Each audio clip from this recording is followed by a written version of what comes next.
Welcome back to clean news Rajasthan. चलिए देखते हैं राजस्थान की 15 फटाफट बड़ी खबरों को।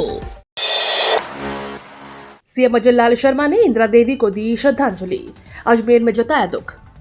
अजमेर में विधानसभा अध्यक्ष वसुदेव देवनानी की धर्मपत्नी इंदिरा देवी के निधन पर मुख्यमंत्री भजनलाल शर्मा ने कल उनके निवास पहुंचकर श्रद्धांजलि अर्पित की। सीएम ने पार्थिव देह पुष्पांजलि देते हुए कहा कि इंदिरा देवी का जीवन सादगी, सेवा और पारिवारिक मूल्यों का प्रतीक था। उनका स्नेह और सरलता हमेशा याद रहेगी। इस दौरान कई मंत्री, जनप्रतिनिधि और सामाजिक कार्यकर्ता भी मौजूद रहे।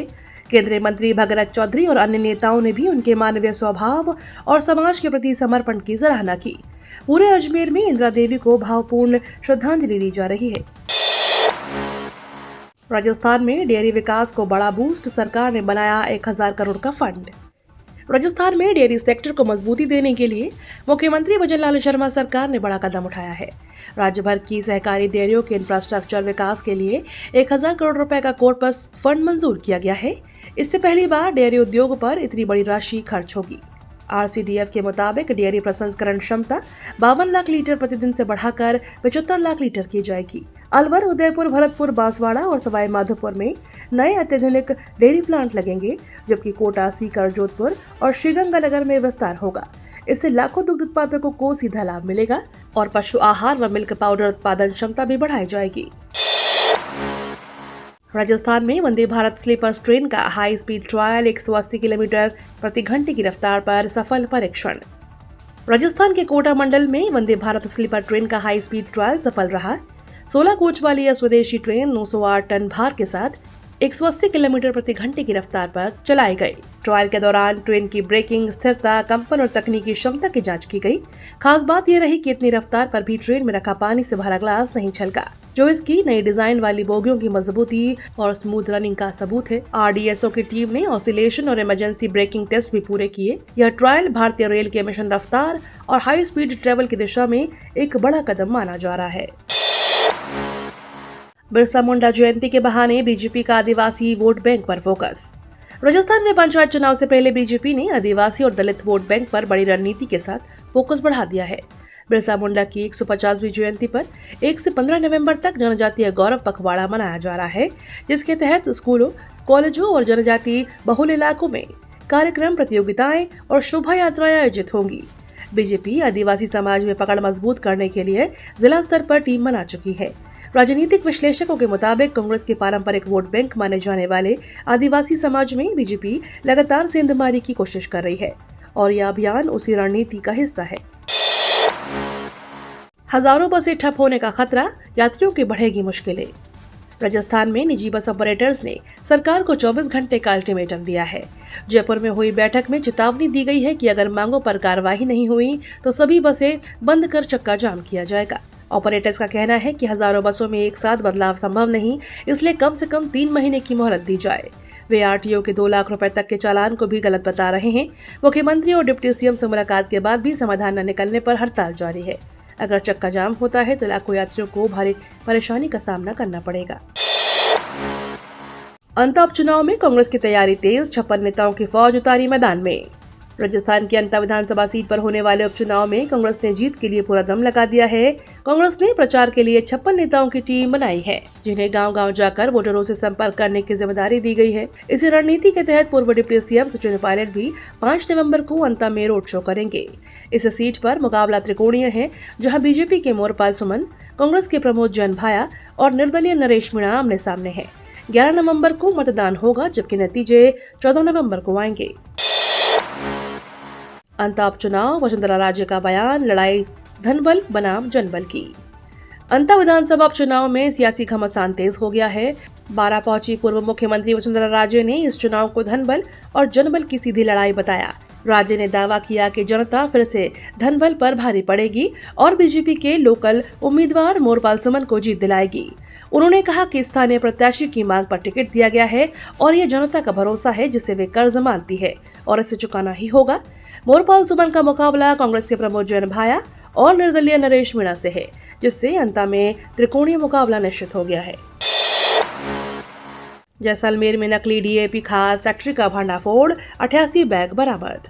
जैसलमेर में पुलिस और कृषि विभाग की संयुक्त टीम ने नकली डीएपी खाद बनाने वाले गिरोह का खुलासा किया है। बाड़मेर रोड स्थित उदयनगर क्षेत्र के एक घर में अवैध रूप से चल रही फैक्ट्री से 88 भरे हुए बैग और 744 खाली कट्टे बरामद किए गए, जिन पर इफको और भारत डीएपी की ब्रांडिंग छपी हुई थी। मौके से पैकिंग मशीनें और अन्य सामग्री भी मिली है, जिससे असली खाद जैसा पैकेट तैयार किया जा रहा था। कार्रवाई से पहले ही फैक्ट्री संचालक फरार हो गया, जबकि एक व्यक्ति पकड़ा गया है। बरामद खाद के सैंपल लैब भेजे गए हैं और पुलिस मामले की जांच में जुटी हुई है। पुष्कर मेले में पहली बार कुश्ती दंगल, 125 पहलवानों ने आजमाई ताकत। अंतर्राष्ट्रीय पुष्कर मेला 2025 में इस बार एक नया अध्याय जुड़ गया। पहली बार कुश्ती दंगल का आयोजन किया गया, जिसमें अजमेर और ब्यावर के 125 पहलवानों ने दमखम दिखाया। खास बात यह रही कि महिला पहलवानों के साथ साथ विदेशी पर्यटकों ने भी अखाड़े में उतरकर अपनी ताकत आजमाई।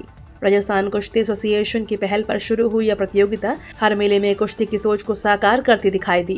दंगल में 5 खिताब रखे गए, जिसमें पुष्कर मेला केसरी और महिला केसरी भी शामिल है। पर्यटन विभाग को उम्मीद है कि आने वाले वर्षों में यह दंगल पुष्कर मेले का बड़ा आकर्षण बनेगा और स्थानीय पर्यटन को बढ़ावा देगा। कांग्रेस की पहचान झूठ और भ्रम की राजनीति, मदन राठौर का पलटवार। अंतर विधानसभा उपचुनाव के बीच सियासत तेज हो चुकी है।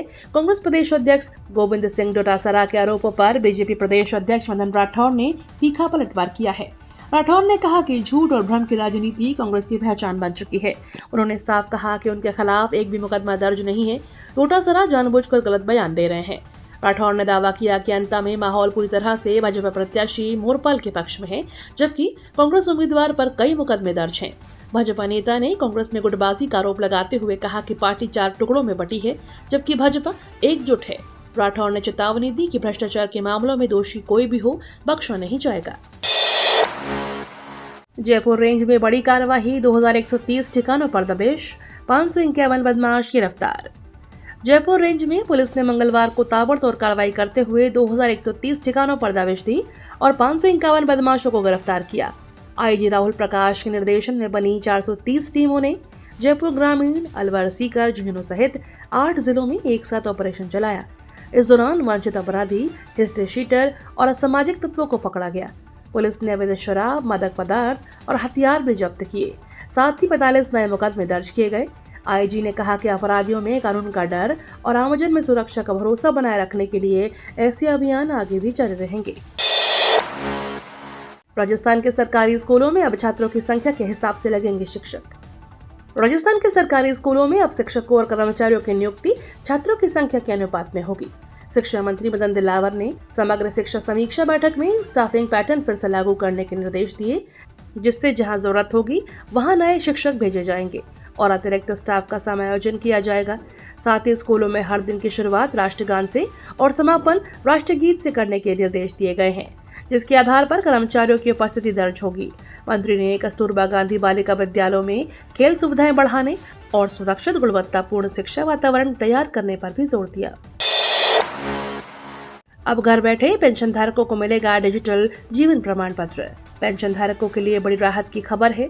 इंडिया पोस्ट पेमेंट बैंक और ईपीएफओ के बीच समझौते के बाद अब पेंशन धारक घर बैठे डिजिटल जीवन प्रमाण पत्र बना सकेंगे। इस सुविधा के लिए उन्हें बैंक या सरकारी दफ्तर जाने की जरूरत नहीं होगी।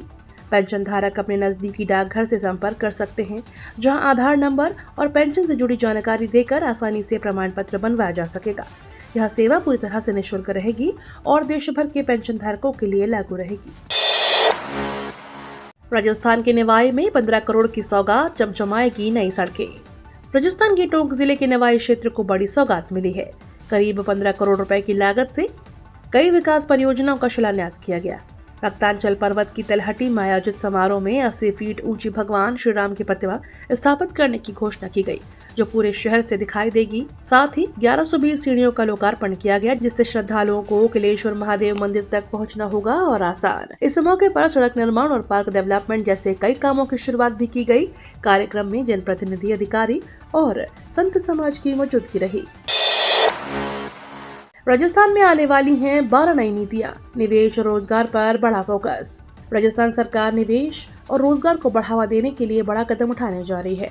प्रदेश में कृषि, एमएसएमई, मैन्युफैक्चरिंग, एनर्जी और एरोस्पेस सहित 12 नई पॉलिसियों पर काम चल रहा है। लक्ष्य है राजस्थान को ग्लोबल कंपेटिटिविटी सेंटर के रूप में विकसित करना। ड्रोन और एरोस्पेस सेक्टर में बड़े निवेशकों को आकर्षित करने की तैयारी है, जबकि आत्मनिर्भर भारत के तहत मैन्युफैक्चरिंग क्लस्टर को बढ़ावा मिलेगा। नई नीतियों की ड्राफ्ट कैबिनेट में भेजे जा चुके हैं और नवंबर में इनके ऐलान की संभावना है। विशेषज्ञों का मानना है कि नीतियां अच्छी हैं, मगर असली सफलता उनकी मॉनिटरिंग और परिणामों पर निर्भर करेगी।